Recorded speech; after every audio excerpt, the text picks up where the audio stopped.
Hey guys, welcome back to the channel. This is part 1 of What If Naruto Was a League Summoner.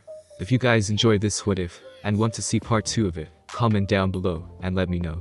The like goal for this video is 200 likes.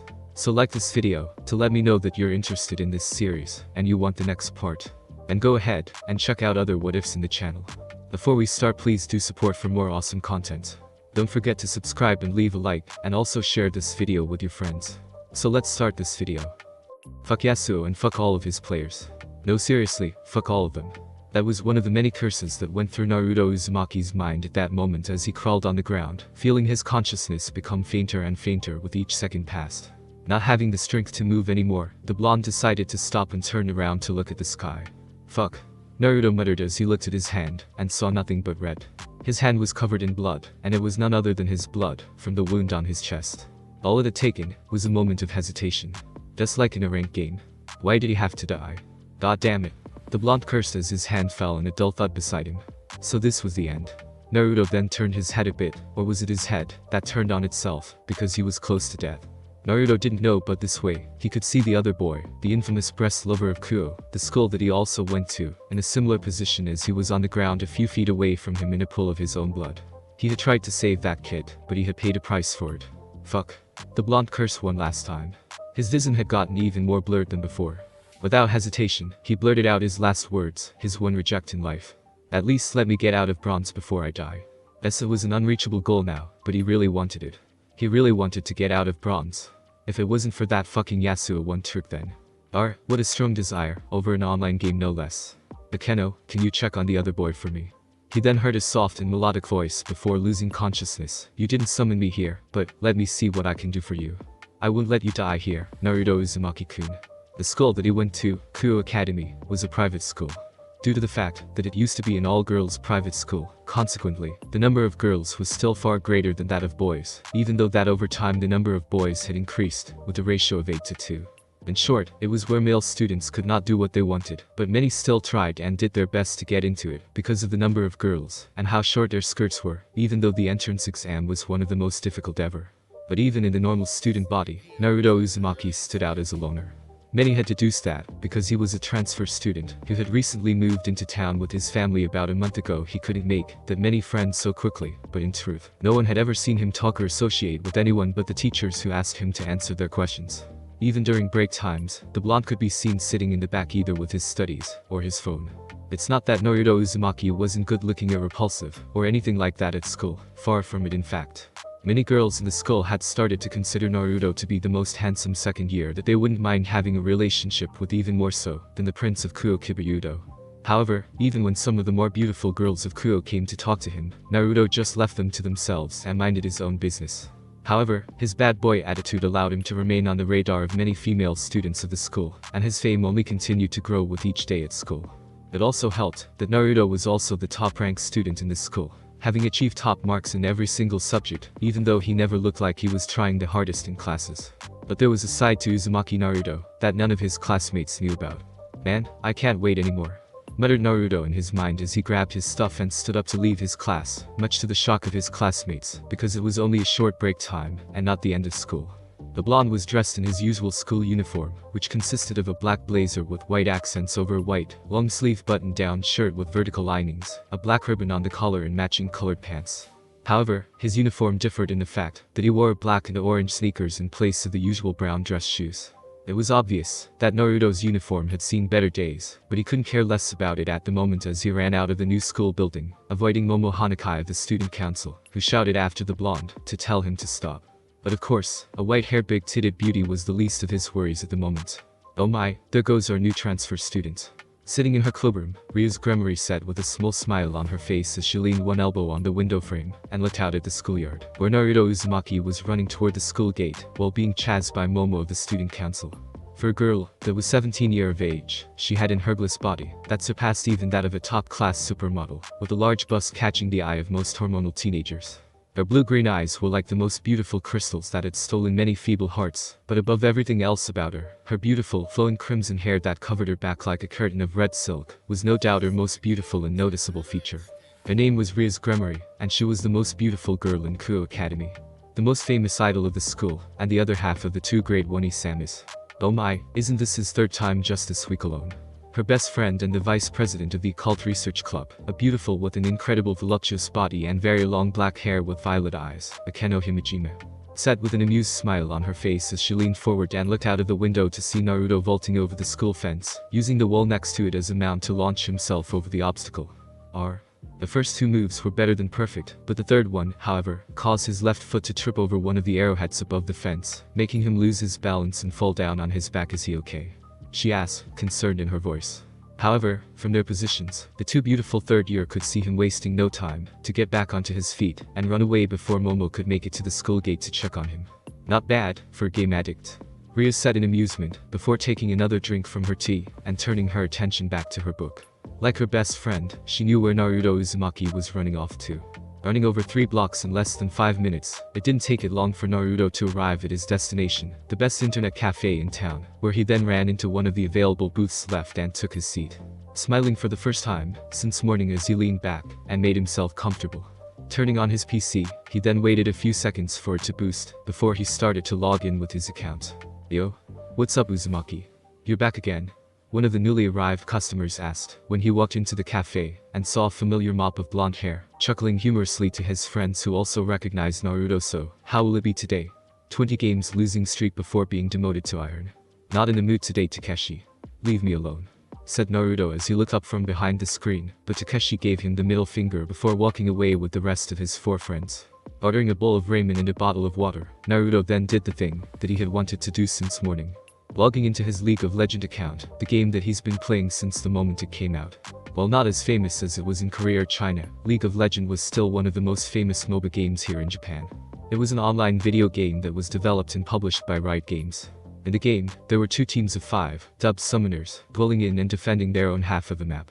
Each of these summoners controlled a character, known as a champion, who had unique abilities and differing styles of play.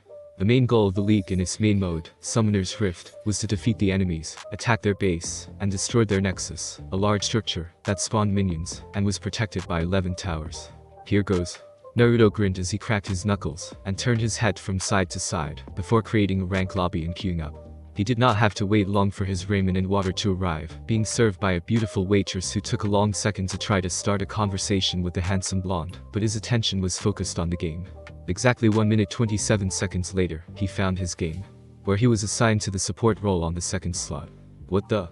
Naruto asked in disbelief, a tick mark on his forehead as he looked at the role he was assigned to, even though he had set his desired roles to mid and ADC. Not again, right? Cursing that out so loud the whole cafe heard him, Naruto then grabbed his keyboard and started sending his message to the other players of his team. 7th Shadow 9, his in-game name, can I have mid please? Mr. Hot 2210, hold it, are you the real 7th Shadow 9? Rose's love. Holy shit. I think it's him dude. I met this guy yesterday, and he got smashed 0 by 12 in lane alone. Pendragon-chan, someone dodge please. S1 and I are in our promo. Black Cat 1123, hey. Why do I have to give you my role Nia? 7th Shadow 9, because I have no idea how to support. Actually, he did know how to play support, but it wasn't his best role, and he was not the best when it came down to relying on others. Your name and the way you talk is just like a cat, so go play Yumi or something Nia. Naruto said it out loudly, before typing it down, trying to be as polite as he possibly could. The blonde then waited and waited, and waited, and then smiled in satisfaction, when Black Cat 1123 picked Nautilus support for Pendragon's Kaisa. It was obvious to him that his bot laners were a duo, so they would do better in bot lane than him, and the ADC. With the mid role vacant, and no one willing to dodge, Naruto was free to pick one of his best champions, Lucian the Purifier with a level 5 master. Looking at the enemy team, it was easy for him to tell that he would lane against the enemy mid laner's Akali, which was one of the better matchups for him, so he was confident that he could win. His team comp wasn't bad at all, so this should be an easy win. Black Cat 1123, please don't int our game Mr. Shadow Nia. We're still new to this game. Pendragon-chan, yes, we are girls so please do your best. Like hell I'd believe that. I know you both have dicks. Naruto sent them that response just before the game started, chuckling in satisfaction and leaned back on his chair, waiting for the game to connect all 10 players to start eating his ramen, which had been his favorite foods for as long as he could remember. There's truly nothing better than teammates who listen to him and a delicious bowl of miso ramen just before a ranked game, which then ended only 15 minutes later with 5 surrender votes, with him ending with a KDA, kill death assist, of 071. Oh man, GG guys. Sorry, I tried my best. Sending that message in the chat, the blonde let out a heavy sigh and stumbled back into his chair as his team's nexus exploded. It was definitely not the best way to start off a day of LP grinding and rank climbing, at least, not the way he had imagined it to be. Honoring Black Cat 1123 for giving him mid lane, Naruto wasted very little time to return to his lobby and started queuing up again for another game, without caring that his teammates all wanted to report him for inting, and his enemies casually thanked him for the free LP. After all, he had gotten used to it, since he was the infamous 7th Shadow 9, who had been stuck in Bronze Eye for the past 11 seasons of the game. It was so bad that every Bronze player who had come and gone called him Bronze Eye Gatekeeper, for he was the one who guarded the road to Silver in the worst way possible. Break. After another 7 hours at the internet cafe, ending with a score of 7 victories and 9 defeats, which actually wasn't all that bad, and allowed him to get into promo for Silver for the 3rd time that month, Naruto finally packed up his things and headed back home. The cafe was quite far from his home, so it took him an hour by bus to get back to his house. "I'm home," announced the blonde loudly as he took his shoes off and placed them on the rack. A beautiful woman in her mid-30s with red hair walked up to him from the kitchen, smiling at him. "Welcome home, Naruto-kun. What took you so long today?" This woman was Uzumaki Kushina, the mother of Naruto and a housewife who took care of her family with love. Naruto grinned and answered with his usual excuse, knowing that unless Momo Hanakai herself tried to show up at his house like how she did a week ago, his parents would never doubt him with how well he had been doing at Kuo. Which was a perfect cover for him to chase after his passion for League of Legends. "Sorry Ka-san, but I had a group study at school. There is an important test coming soon. Don't worry about him so much, honey," said a voice from the dining room as the mother and son walked in. "He's 17 already." This man was Uzumaki Minato, Naruto's father, a businessman of a local computer company, which was where Naruto had gotten his first PC from, and with it, he was introduced to League of Legends. Like his mother, Minato didn't look a bit Japanese, with his messy blonde hair that Naruto took after. "Go take a shower, dinner will be ready in a moment, honey," his mother told him, and Naruto nodded before doing what he was told, wanting to finish dinner as quickly as possible, so that he could go to his room and finish his Silver promo. Don't you think Uzumaki-san is in a bad mood today?" "I think so, but he still looks so cool. I wonder what is the reason. Probably one of those perverts who spread bad rumors about him." As if fate was mocking Naruto, he had failed his Silver promo the previous night, and because of what he hated the most, no less. The Yasuo player who had fed the enemy top laner even more than he did in that game. To make matters even worse, today his day at school was even more boring than usual.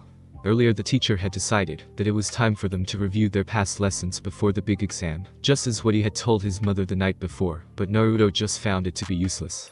At the moment, the blonde was sitting at his desk with a book in front of him, covering his phone, that he was using to check on the stats of pro gamers from all over the world, watching their highlights and gamma plays in the hope of improving his own. Naruto had never been one to believe that his skills and understandings of the game were actually that bad, but he had never hesitated to admit that pros like Faker, Caps, Perks, Reckless, Naguri were all better than him, and had so much for him to learn from. Since his dream was to be accepted into the League of Legends Japan Pro League, and become the best player in the world like his idol Faker. After 6 hours, the day was finally over, and Naruto took a second to take in a nice breath of fresh air, before he then proceeded to leave school. According to news he had read on the League of Legends website earlier in class, he knew that there was a scheduled server maintenance today, so as much as he had wanted to get back in the game, and do his best to return to his Silver promo, making a mental note to ban Yasuo, as soon as it was his turn to ban, there was no other choice for him, but to return home soon. It has been a while, since he went home right after school after all.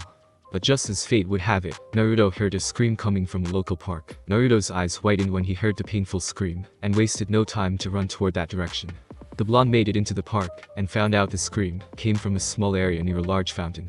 Much to Naruto's shock, he saw Hyodo Issei, one the infamous pervert trio of Kuo Academy, and his classmate, lying in a pool of his own blood, while a black-haired young woman was standing over him with her hand on her hip.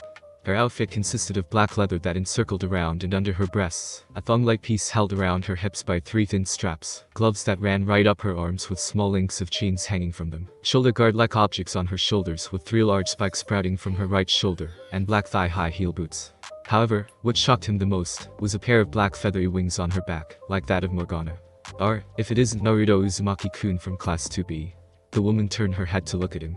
"I doubt you remember me, but I'm Amano Yuuma, this idiot's girlfriend." Naruto found himself utterly speechless, because in Yuma's hand was some sort of spear made of dark purple light. It was obviously the weapon that she used to attack Issei Hyodo. "What? Who are you?" he asked while staring at her, but it wasn't because of how revealing her outfit was. For some reason, he knew those wings on her back weren't cosmetic accessories. "What are you?" "Should I tell you?" "No, I don't think so." The woman smiled as she started walking toward him. Sorry Naruto-kun, my schedule is a bit tight, or else I would let you have some fun with me before killing you. Yuma flew at him, confirming that her wings were real. The woman was so fast that in his eyes, she was nothing but a blur, but he wasted no time to drop onto his ass, and roll to the side just in time to dodge the light weapon which threatened to pierce his heart. Oh, good reflex, but with that, she slashed the weapon down. Is this how I die? Naruto thought bitterly in his mind as he stared at the weapon that came closer and closer to him with each passing millisecond. During that instance, the faces of his family flashed into Naruto's mind and forced him to wonder what his family would feel if he died. It made him feel bad knowing that his beloved parents would cry a lot. But then he remembered the emblem of League of Legends Bronze Division. How could he die if he didn't even make it out of bronze yet? That question filled with an unprecedented surge of strength and motivation. No matter, he had to survive so he could go back to his family. He had to survive to show those fools in rank that he could make it to silver.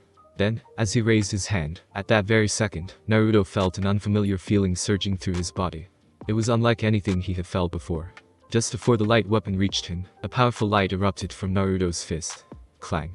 There was a metallic sound, like something smashing into a hard, metal surface. Before the blonde realized that above him was a massive dark red shield with gold lining and a ring with several long spikes resembling the sun. It was so heavy that he could barely hold it above him with both arms. Hey, you have a sacred gear? Yuma asked in surprise, looking at the shield in his hand for a second, before she realized that she couldn't recognize it but what is. Before she could finish, the two sides of the shield snapped back into the main body, generating a golden shockwave that blasted through the area and knocked Yuma back, sending her tumbling on the ground. Naruto, who was gasping in shock, soon felt the need to crawl out from under the shield before he was crushed to death by the sheer weight of it, so he did that without wasting another second, leaving the shield on the ground as he rolled to the side and got up on his hands and knees to look at it. No fucking way. The blonde muttered as he looked at the shield on the ground, recognizing its design. It was the shield of Daybreak. Leona's shield. But how did it happen? Did he summon that shield from the game? And what did she mean sacred gear? Did he have something cool that he didn't know about? Okay, let's try that again. The blonde muttered and closed his eyes, concentrating for a second. He could feel that feeling rushed across his body once again, and the blonde was shocked to feel something actually materialize in his hand before he opened one eye to see that he was holding. In his hand was the Book of Thresholds, the book that Yumi's wrote on. No fucking way. No one said that he could summon the weapons of League of Legends champions. And from the look of it, remembering the wave of sunlight earlier, it seemed that he could use their abilities too. He then shot onto his feet. If he could summon Leona's shield and Yumi's book, then perhaps he could summon an actual weapon to defend himself against Rainer. But what shall it be? Lucian's gun seemed to be the most obvious option, but he wanted to see if he could use Azur's spear to summon his sand soldiers too, or Zed's master control over Shadow. There are a total of 154 champions in the game at the moment, and many of them fought with real weapons, so there were so many options for him to choose from. And could he summon their weapons? Would it be possible for him to summon the champions themselves to the world too? That thought excited him to no end. But before he could decide between which one between Lucian's relic guns and Azur's spear would be the cooler thing to summon, or something else entirely like one of the ninja champions and their cool techniques, he suddenly felt a sharp pain in his chest, and blinked for a second, to see Rainer standing in front of him, holding a dagger of light with the blade burying deep in his stomach. When did she? Ah! Naruto cried out as he fell down. The blonde could feel that his lungs had been punctured, and blood was rapidly seeping into his windpipe, as indescribable pain coursed through his body. What is this even? Amano Yuuma asked as she picked up the book that fell from Naruto's hand. It looked oddly familiar, but she couldn't tell where she had seen it before. The book continued to remain in her hand for several seconds before it started fading away before she could open it to read the content inside. On the ground, the golden shield from earlier had also disappeared. What a waste of time. Sorry, Naruto-kun. And with that, she flared out her wings, and flew into the darkening sky, leaving a number of her darker black feathers to hover down to the ground. And that was how he died. And started his new life as a devil, a summoner of Runeterra champions. Konoha Gaming has overcome every challenge. The caster screamed as Naruto, controlling Zed the Master of Shadows, held up the two remaining enemies in their fountain, so his teammates could rush in with their minions, and destroy the last turret, leading to an unavoidable destruction of the Nexus itself. They are the undisputed best team in the world. The KG's reign will continue. They win their 4th consecutive world championship. And as fireworks shot up into the sky, Naruto left his seat to celebrate with his teammates and coaches. He then held up the Summoner Cup above his head as a stadium of 150,000 spectators cheered for him. He had won it 4 times now, so its weight wasn't something unfamiliar to him anymore. Even the unkillable Demon King himself, his idol, Faker, came to shake his hand as he received his medal. He had become the best player in the world. But of course, it was all just a dream, since it was too good to be true. A dream he didn't want to wake up from, unlike the previous one where he died. As hard to believe as it was, he wanted a part of it to be real. That's how cool was the power to create and use the weapons and abilities of his most favorite champions from the game.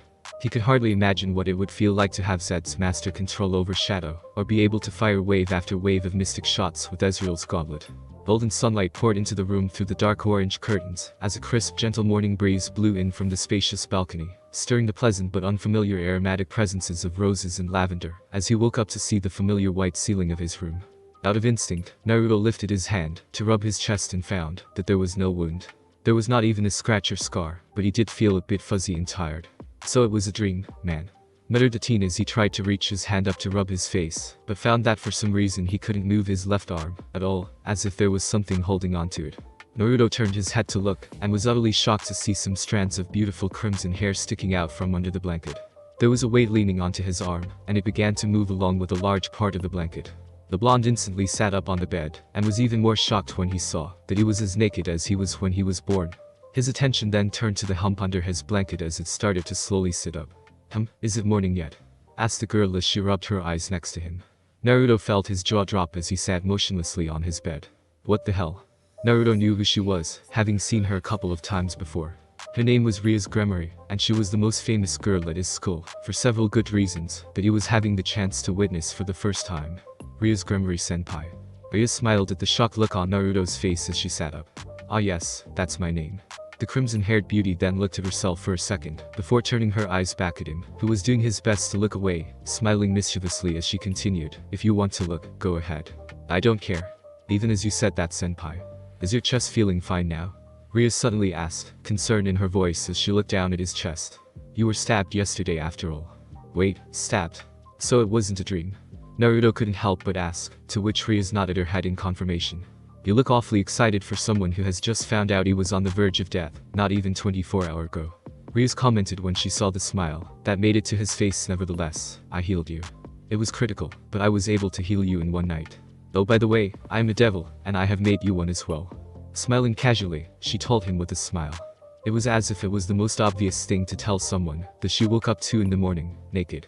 As if fate wasn't troubling him enough, the door of his room was suddenly opened.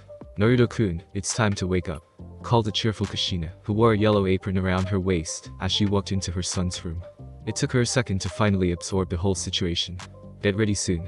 Telling them that in a mechanical, but extremely loud voice, Kushina slammed the door shut, and after a brief moment, Naruto could hear the loud sound of his mother's footsteps as she literally ran down the stairs. "Minato. What's wrong, Kushina?" he heard his father ask from downstairs, as Ria stood up and walked over to start dressing up. Her action allowed him to catch a generous view of her amazing buttocks, which rivaled even her enormous firm breasts. Before he forced himself to look away, it looks like he saw a ghost. Say sex. Naruto-kun did it, with a foreigner. Now, calm down and tell me what you saw." Naruto could only let out a heavy sigh, something that he always did whenever he lost a ranked game with the worst KDA possible for a solo laner. What excuse was he going to make to explain something like this to his parents? But if that wasn't a dream, then that meant. "So what did you mean when you said we're devils?" Naruto asked loudly as he and Rias headed towards the direction of their school. It was after breakfast with his family, which had been strange because when his mother asked if she was her son's girlfriend, Rias had told her that they were close friends, and doing something like that naked with each other was really how teenagers interact these days. As shocking and hard to believe as it was, Minato and Kushina both actually didn't seem to think much of it. Even after that, the conversation between the two and the crimson-haired senior student had turned out to be nothing like he had thought it would, and they had actually gotten along quite well. Rias, who was walking ahead, and heard his question, smiled with a wink as she turned her head back to tell him, "I meant it, Naruto. Your wound was fatal, and the only chance for me to save your life was to share my demonic power with you, but your body wouldn't accept it if you were still a human, so I had no choice but to reincarnate you into a devil like me." She then paused for a second before continuing to tell him with a small smile, "I know you won't believe me until I show you some decisive proofs, but not here and not now. We're in public." Naruto said nothing as he continued to follow Rias with his hands in his pocket. "Back in the house, you did something to my parents, didn't you?" "Yes, I did." Rias nodded her head in confirmation. "I used a spell on them, so they won't trouble you with the unnecessary detail of our healing session." "What about Issei Hyoto? Did he?" "Don't worry about him. He's alive." Rias answered before Naruto could make the conclusion. "I had my friend taken him to his house and heal him." His wound wasn't as bad as yours, so a normal healing technique should be more than enough to revive him. Oh, since you two are in the same class, don't feel surprised if he looks like he doesn't remember anything. His memories were altered. And the woman that almost killed us, who was she? She's called Amano Yuuma, but her real name is Rainer. She's a fallen angel, Naruto. Rias answered. When Issei was on the ground, he wished really bad to die in a girl's arms with his face buried in her breasts. Naruto almost stumbled and fell over, trusting the breast beast of Kuo to want something like that in his last moment. But then again, he wanted to get out of silver before he died, so he would not judge. He had one of my flyers in his pocket at the time, so his wish summoned me. Since you were on the verge of death, I decided to revive you. Thank you, I guess. Ah, don't be. Ryu shook her head and moved a strand of her crimson hair behind her ear as she continued. I actually wanted to revive Issei Hyodo-kun as a devil, not you, since we felt that he possessed a great power inside him. However, you were on deathbed, and I couldn't just turn a blind eye to someone who I had the power to save either. Her eyes then turned sad for a brief second, but Naruto was able to catch it. Hours and hours that he had wasted looking at messy League of Legends combats wasn't for nothing. I hope you are worth it, Naruto. No, I know that you are worth the choice that I made. You can't do it again. Reincarnate someone into a devil, I mean. The blonde couldn't help but ask when he saw that the smile had returned to her face. Not in the way that I did to you, Naruto. But I think that's enough for now, Ryu suddenly said. Okami. And out of nowhere, cried a random girl as the usual crowd of Ryu's Gremory gathered in front of the school. And Naruto-kun is walking together with Ryu's Onisama too. Naruto honestly didn't realize that the two of them had arrived at the school already, and to be honest, he actually didn't care all that much now. He might not look like it, but there had been bad rumors of him floating around the school as it was. Oh my, the two of them look so cute together. Yeah, Naruto-kun looks so much cooler walking next to Ryu-senpai. Doesn't Ryu-senpai look content? Must be because she has found a boyfriend in Naruto-kun. Kie. And then all the girls cooed in excitement. Naruto was quite positive that by lunchtime, everyone in the school would start saying that he started dating Ryu's Gremory. You take care of yourself, Naruto-kun, and try not to skip class today. Ryu's told him with a sweet smile. I'll send someone over to retrieve you. We will meet after school. And with that, she turned on her heel and walked toward the old school building. Naruto, meanwhile, was mesmerized by the beautiful crimson curtain that was her hair, and so he stood there, looking at her for a second before he felt someone grabbed and pulled on his ear, making him cry out in pain. Even before he saw her, Naruto knew who it was.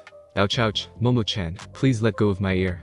Naruto turned his head and saw a fuming Momo Hanakai of the student council as she looked up at him. This white-haired beauty with an amazing figure had been chasing him around Kuo Academy since the moment he snuck out of his classroom for the first time. The blonde had no idea how she did it, but she had always been there to scream at him that he wasn't allowed to skip class and chase after him whenever he made a run for it. School was boring to him, so the two of them had done the cat and mouse game almost on a weekly basis. So much that there weren't even rumors about the two of them anymore, since everyone had seen Naruto and Momo with each other so much that they didn't even bother to make rumors about them anymore. Nevertheless, they all found it amusing to watch whenever Momo was able to catch him.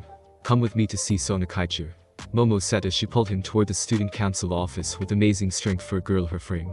Naruto, who knew that he had no chance to escape now, had no choice but to follow her, fearing for his ear. If he decided to do otherwise, you're not gonna skip school today as well, Naruto-kun. There. After sneaking out of school that day, Naruto Uzumaki found himself sitting at a local riverbank, the least crowded area of the town at this time of the day, working on a training dummy he had been making for the past 10 minutes with several tree branches and thin wire. He was making the dummy look like it was holding onto a stick, or from his point of view, a blowgun, and then stood up to walk closer to the river, to stab the end stick down to the ground to make it stand. Returning to his backpack, that he left where he had sat, the blonde then took out a Timo's hat, a green beanie with a pair of red goggles, and two small animal ears sticking out on the top, and walked back to place it on the dummy head, smiling as he looked at the thing. It was far from the best, but no one could deny that it was an accurate real-life version of the game's infamous practice tool. Alright, let's start with something simple, Naruto said, and then opened a notebook with a list that he had made while he was still in his classroom. The first, of course, being none other than Lucian's relic pistols. If yesterday wasn't a dream, then let's see if he could do it again. Sitting down in Caesar on the ground, Naruto then concentrated, recalling the feeling that he had the day before while thinking hard about Lucian's dual pistols.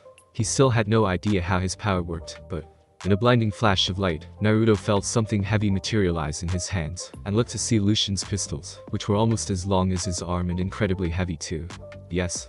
Naruto cheered out in excitement and stood up to celebrate, causing the pistols to slip from his hands, and one of them to fall on his foot, making him fall back down on his ass. But even as rolled on the ground holding his foot in pain, the smile never left his face. After the pain had left him, Naruto hobbled over to the guns and picked them up, holding them in his hands. Although for some reason the two weren't as heavy as he thought they would be. Okay, let's see what these babies can. But it was at that moment, he noticed it. Both guns had no triggers. Am I missing something?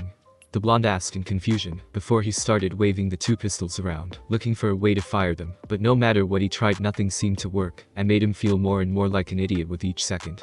To the onlookers randomly walking on the street above him, they probably thought that he was a child playing with a pair of fake guns, or a cosplayer practicing for an upcoming fan fest. Ugh, this isn't working. The blonde muttered as the dual pistols faded away from his hands. Of course, he didn't think that the pistols were anything more than a pair of normal constructed models, with how Leona's Shield of Daybreak had sent out that shockwave like her W ability, Eclipse, the previous day. It was obvious that he couldn't fire them like a normal gun. Normal gun? Okay, let's try out something with a trigger.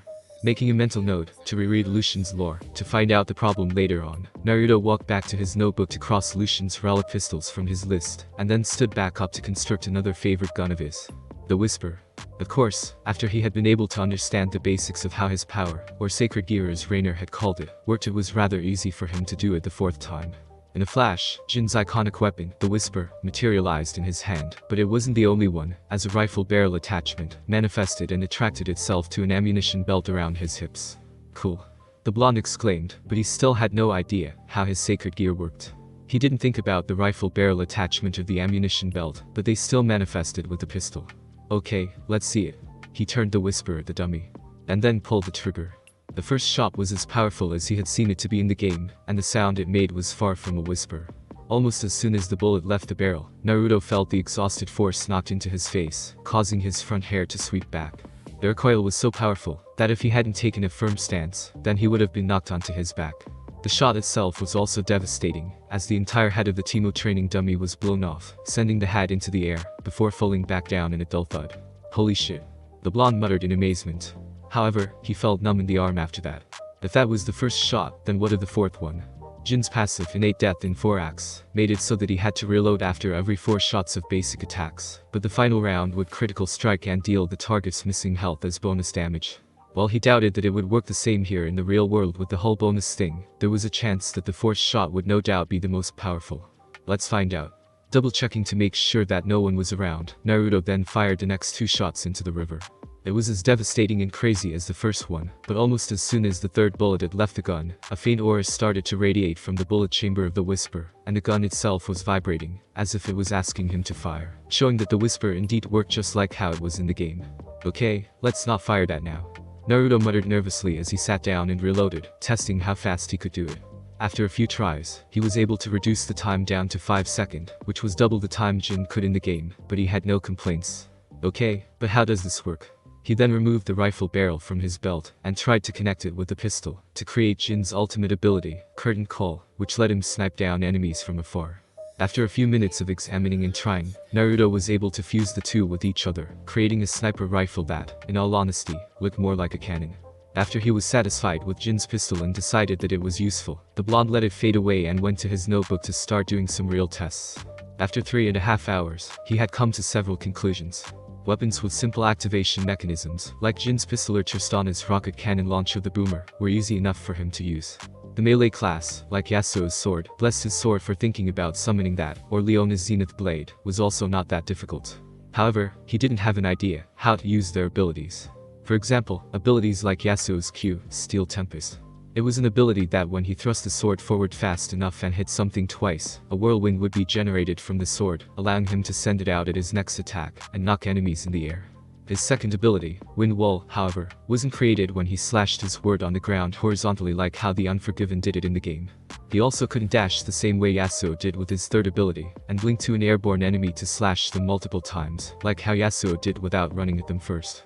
If the abilities were straightforward enough, and came from the weapons themselves, then he could use it with no problem.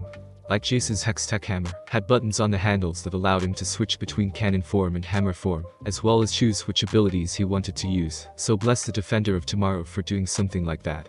But otherwise, if the abilities themselves were something that the champions acquired in the lore, he had no idea how to use it. There was no button for him to press and activate them manually like how he did it in the game.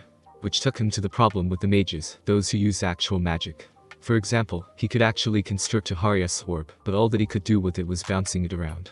It did return to him, if he threw it away like a boomerang after traveling a small distance, but aside from that, he had no idea how to use Ahari's other abilities with it, since they didn't come from the ball but Ahari herself. Charms, foxfires and even her ultimate spirit rush itself was Ahari's natural powers, something that even if he could use, he would have zero idea on how to use them. Which led him to the next question, could he summon the champions themselves, and would they behave just like how they were in the game if he could? He would love to be able to summon someone like Evelyn or Miss Fortune, but that was out of context. Also, as cool as it had been for him to run tests on his sacred gear, would there be anything useful for him to use them on or? Before he could test out his theory of the champions summoning, however. So this is where you have been all day.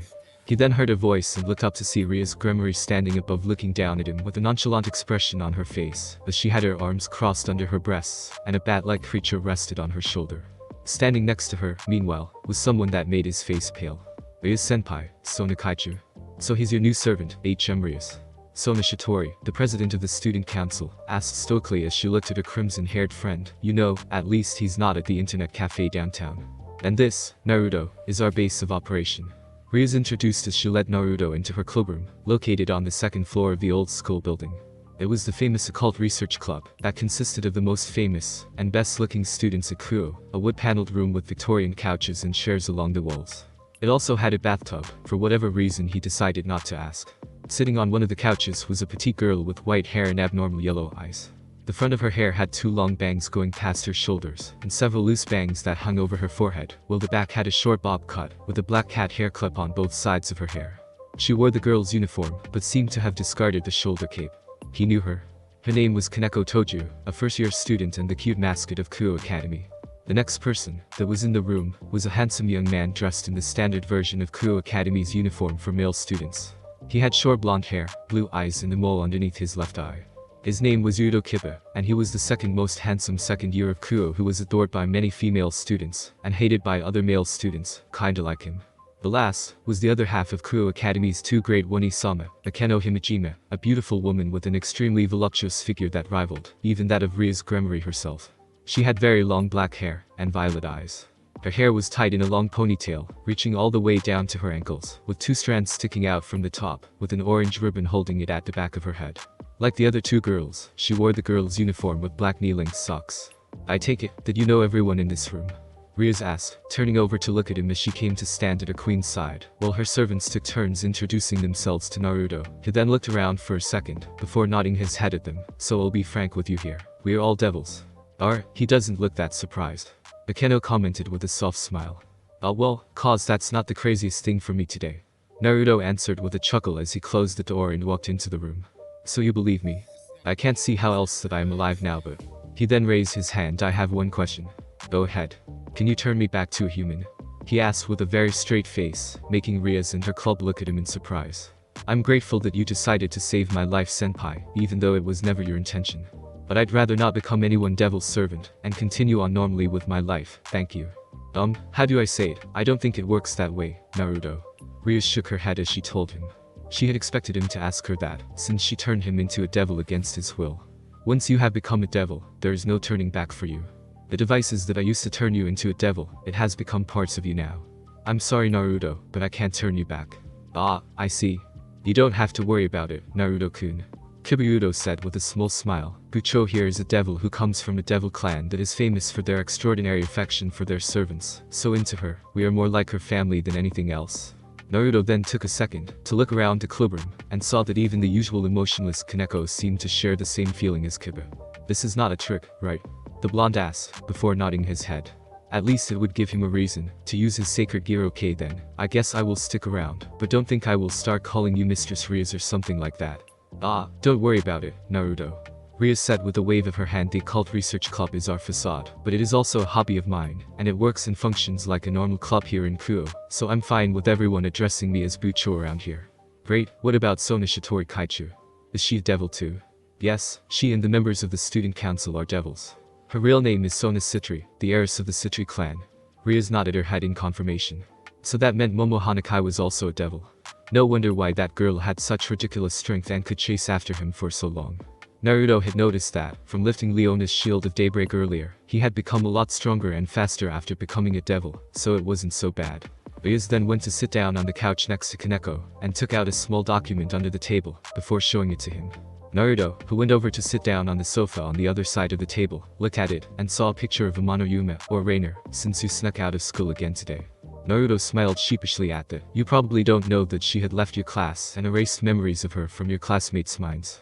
As I said, her real name was Rainer, and she's a fallen angel. I take that you don't like fallen angel very much? Naruto asked. He felt kinda bad for that. It was just like how in the lore no one liked Morgana, because she was branded a fallen angel.